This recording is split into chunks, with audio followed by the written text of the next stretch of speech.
কল্পনা করুন আপনি গভীর পানির নিচে সাঁতার কাটছেন।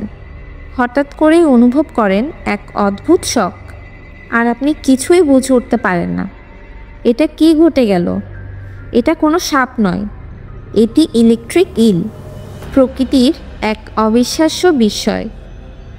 আজকের ভিডিওতে আমরা জানব কীভাবে ইল মাছ নিজেই বিদ্যুৎ তৈরি করতে পারে, এর ইতিহাস কী এবং কিভাবে এটি বিশ্বের বিভিন্ন সংস্কৃতিতে বিশেষভাবে স্থান করে নিয়েছে। তবে শুধু বৈজ্ঞানিক তথ্য নয়, আজকের ভিডিওতে শেয়ার করব এক অদ্ভুত পুরাতন গল্প, যা এক প্রাচীন প্রেম কাহিনী। তাছাড়া প্রাচীন মিশরে ইল মাছের উৎপত্তি নিয়ে যে বিশ্বাস ছিল তা জানলে আপনিও অবাক হবেন। তাহলে ভিডিওটি পুরোটা দেখুন, শেষে এমন কিছু মজার তথ্য শেয়ার করব যা আপনাকে অবাক করে দেবে।